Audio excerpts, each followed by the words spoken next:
நம்ம இன்னைக்கு நண்டு செய்ய போகிறோம். நண்டுக்கு தேவையான பொருள் என்ன பார்த்தோம் அப்படின்னா, 1 டேபிள் ஸ்பூன் சோம்பு, 1 டேபிள் ஸ்பூன் சீரகம் போட்டுக்கோங்க,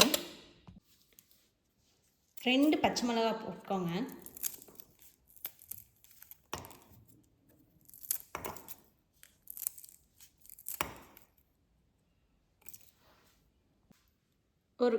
ஒரு கையளவு சின்ன வெங்காயம், பூண்டு இது ரெண்டையுமே ஆட் பண்ணிக்கோங்க.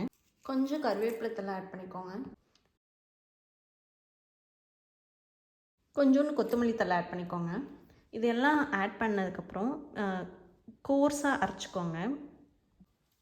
இதில் பெப்பர் 1 ஸ்பூன் போட்டுக்கோங்க. நான் போட மறந்துட்டேன். இப்போது ஒரு கடாய் சூடு பண்ணிக்கோங்க. அதில் வந்து கொஞ்சம் எண்ணெய் ஆட் பண்ணிவிட்டு எவ்வளோ தேவையோ அவ்வளோ ஆட் பண்ணிக்கோங்க. இப்போது ஒரு கடாய் சூடு பண்ணிக்கோங்க. அதில் வந்து கொஞ்சம் எண்ணெய் ஆட் பண்ணிவிட்டு எவ்வளோ தேவையோ அவ்வளோ ஆட் பண்ணிக்கோங்க. இதில் கொஞ்சம் வெந்தயம் ஆட் பண்ணிக்கோங்க. 1 டேபிள் ஸ்பூன் ஆட் பண்ணிக்கோங்க.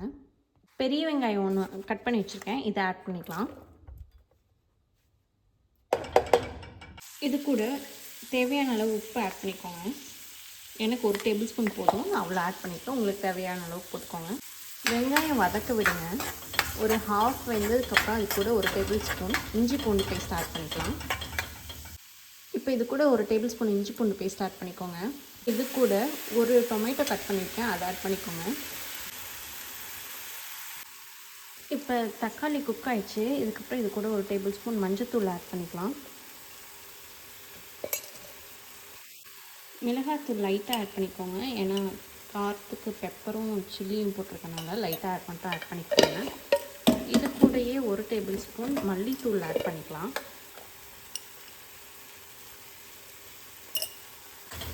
இப்போ இதை ஒரு 2 மினிட்ஸ் மசாலாலாம் வேக விடுங்க. இதுக்கப்புறம் நீங்கள் அரைச்சி வச்ச மசாலா போட்டுக்கலாம்.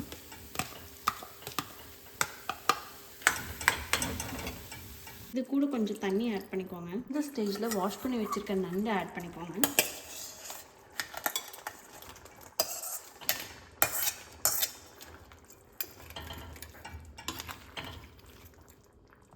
இப்போ இதை 15 மினிட்ஸ்க்கு வேக விடுங்க.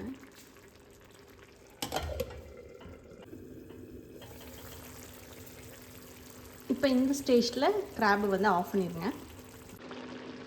டேஸ்ட் பண்ணி பார்த்துட்டு உப்பு காரம் உங்களுக்கு ஓகேனா விட்டுருங்க, இல்லைன்னா கொஞ்சம் ஆட் பண்ணிக்கோங்க. கொஞ்சம் காரம் லைட்டாக அதிகமாக இருந்ததுனால சாப்பாட்டுக்கு போடும்போது உங்களுக்கு வந்து கரெக்டாக இருக்கும் சாப்பிட்றதுக்கு.